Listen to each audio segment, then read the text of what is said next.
Hello दोस्तों, स्वागत है आप सभी का एनके नर्सिंग स्टडीज में। आज हम बात करेंगे कि जो पर्सन्स होते हैं हमारे साथ में, जो इंडिविजुअल्स होते हैं हॉस्पिटल सेटिंग में, जब अपन काम करते हैं तो वहाँ पे जो दो लोगों के बीच में या ग्रुप्स के बीच के अंदर जो कोऑर्डिनेशन है काम करने का, वो नर्सिंग के अंदर एक पेशेंट को केयर देने के लिए कैसे रिस्पॉन्सिबल है, कैसे वो आपकी हेल्प करेगा एक अच्छा आईपीआर इंटरपर्सनल रिलेशनशिप मेंटेन करने के लिए। तो उसके अंदर अपन देखेंगे ऐसे कौन कौन से प्रिंसिपल्स है और साथ ही साथ उसका क्या मतलब है, क्यों वो जरूरी है हमारी नर्सिंग केयर देने के लिए पेशेंट को।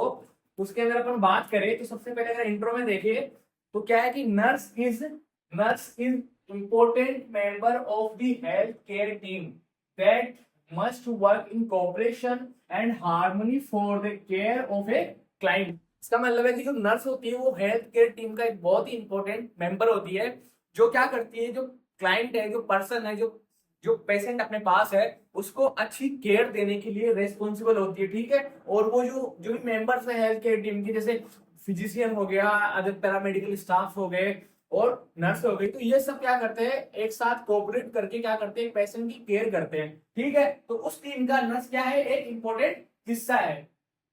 This cooperation and harmony depends upon interpersonal relationship that is maintained among the members of healthcare team। ठीक है।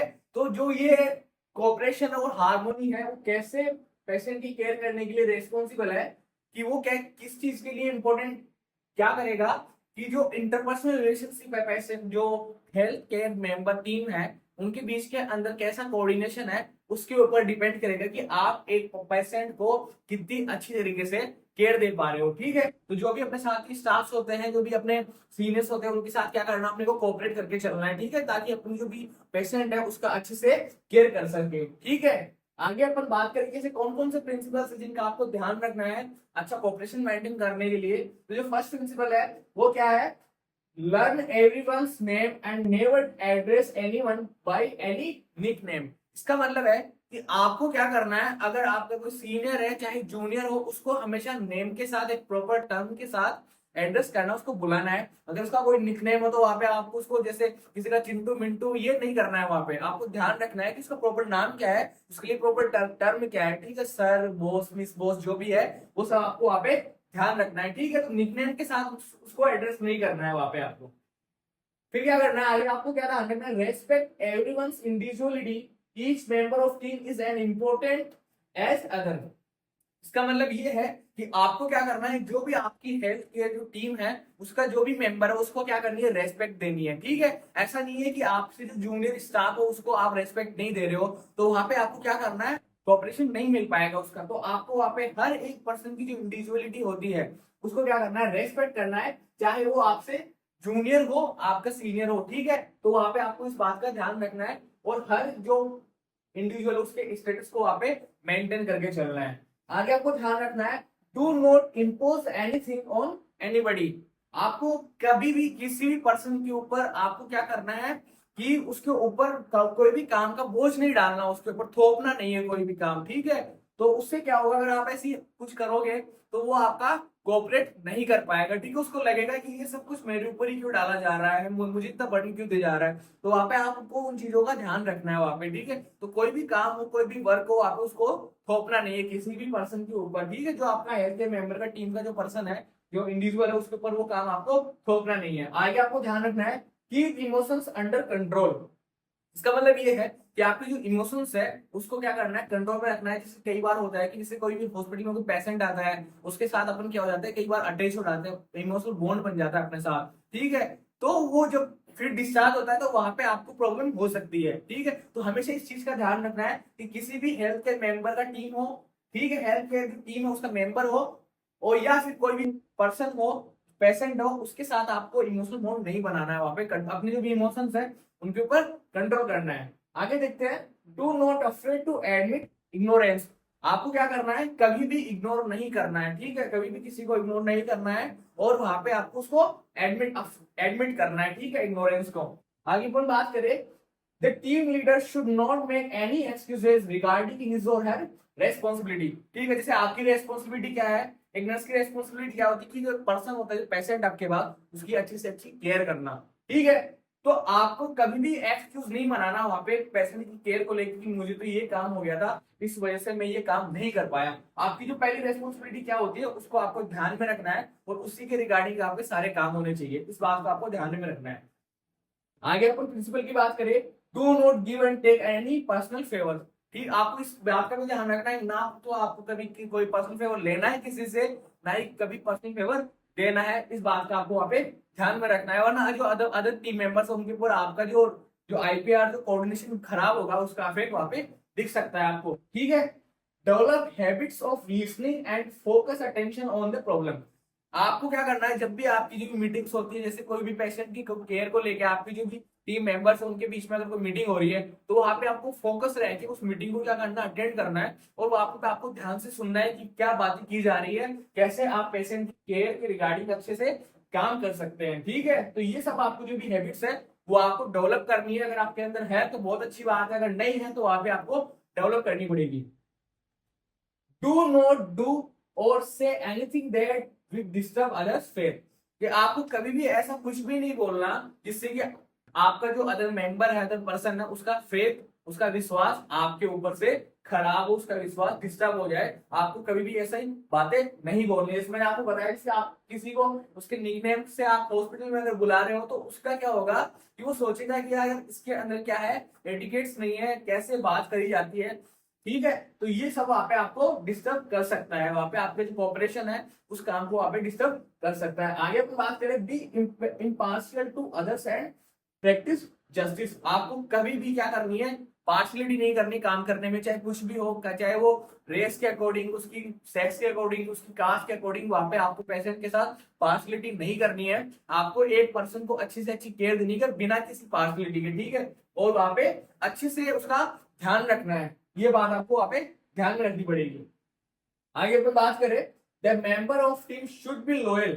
ठीक है, आपको लॉयल रहना है, ऑनेस्ट रहना है, dependable and willing to carry out the direction of the team leader. Dependent का मतलब है कि जो टीम लीडर आपको जो कोई भी वर्क देगा, जो कुछ भी काम देगा, उसको क्या करना है, आपको पूरी ऑनेस्टी के साथ पूरा लॉयल रह के और आपको जो भी उसका प्रोसेस है उसको वहां पे कैरी आउट करना है, इस बात को आपको वहां पे ध्यान में रखना है। ठीक है, जो टीम लीडर आपको जो भी असाइनमेंट देगा, जो काम देगा, उसको आपकी पूरी लॉयल्टी के साथ और पूरी ऑनेस्टी के साथ वहां पे आपको उस काम को कंप्लीट करना है।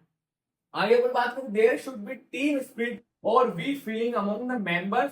The members should work for the interest of the group. इसका मतलब है कि आपको क्या करना है, जो भी आपको पता है कि आपको जो टीम मेंबर्स है, अगर उसका एक भी जो कंपोनेंट है, एक भी पार्टिसिपेंट है, अगर वो थोड़ा सा भी वीक होता है तो आप क्या करोगे, अच्छे से कोऑपरेट नहीं कर पाओगे। तो वहां पे टीम स्पिरिट आपको वहां पे ध्यान में रखनी है, सबको साथ मिलके काम करना है। ठीक है, तो यहाँ पे इस बात को आपको ध्यान में रखना पड़ेगा। साथ ही साथ जो आपका ग्रुप है, तो आपका मेंबर्स का जो ग्रुप है, उसके अंदर क्या होना चाहिए, आपको सबको साथ में लेके चलना चाहिए और उस बात का आपको ध्यान में रखना चाहिए। क्यों? क्योंकि आपका मेन फोकस क्या होगा, अगर आपका हेल्थ केयर टीम का जो भी ग्रुप है उसका मेन फोकस क्या है कि एक पेशेंट की केयर है, एक पेशेंट की जो केयर है वो आप कैसे अच्छी से अच्छी पेशेंट केयर दे सकते हो उसको, तो उसके रिगार्डिंग आपके सारे काम वहां पे होने चाहिए। आगे अपन बात करें, there should be mutual understanding between the members, they should be willing to give and take suggestions. आपके बीच में अंदर क्या होना चाहिए, म्यूचुअल अंडरस्टैंडिंग होनी चाहिए, ताकि आप कुछ भी सजेशन, अगर कुछ भी आपके सामने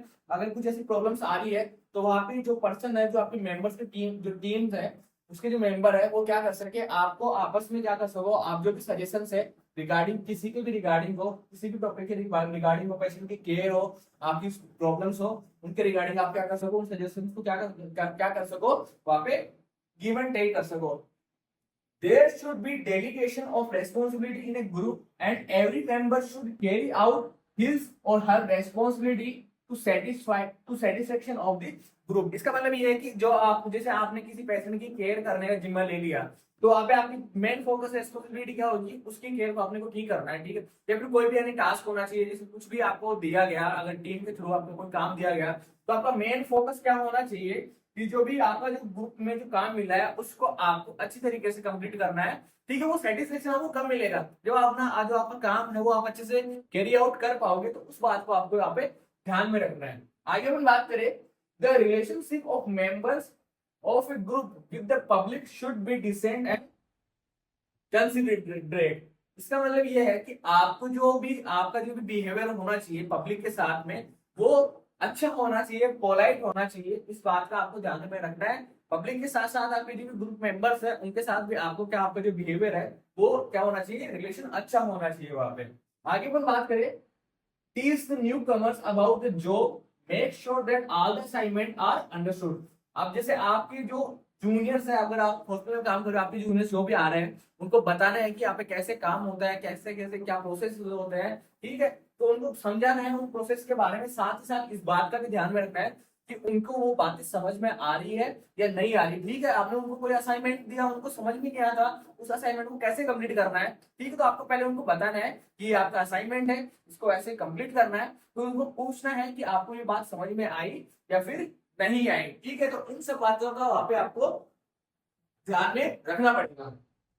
आगे अपन बात करें, the newcomers of the group should feel at home when he joins the group. ठीक है, तो अगर कोई न्यूकमर आपकी टीम में आ रहा है तो उसके ऊपर ऐसे नहीं करना कि बर्डन डाल दिया, काम का लोड डाल दिया, उसको फील कराना है, उसको कंफर्टेबल फील करवाना है, ताकि वो अपनी पूरी पोटेंशियल से वहां पे काम कर सके। तो इन सब बातों को वहां पे ध्यान में रखना है, ठीक है। आगे अपन बात करें, establish a good report among the members in order to achieve the aim. आपको क्या करना है, जो भी आपके जो टीम के मेंबर्स हैं उनके साथ एक अच्छा रिलेशन मेंटेन करके चलना है, ताकि आपका जो भी टीम का गोल है उसको आप क्या कर सको, अचीव कर सको।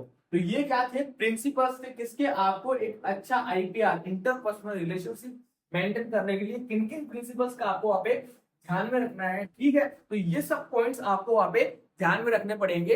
इसके लिए एक पेशेंट को केयर देने के लिए, या फिर जो भी आपकी जो हेल्थ टीम है उसको कोई भी टास्क मिला है उसको अब आप अच्छी तरीके से कंप्लीट कर पाओ, उसके लिए ये सब कुछ आपको कोऑर्डिनेट करके चलना पड़ेगा, ठीक है। आई होप आप लोगों को ये टॉपिक समझ में आया होगा। मिलते हैं एक नए टॉपिक के साथ नेक्स्ट क्लास में, तब तक के लिए बने रहिए एनके नर्सिंग स्टडीज के साथ। Thank you so much.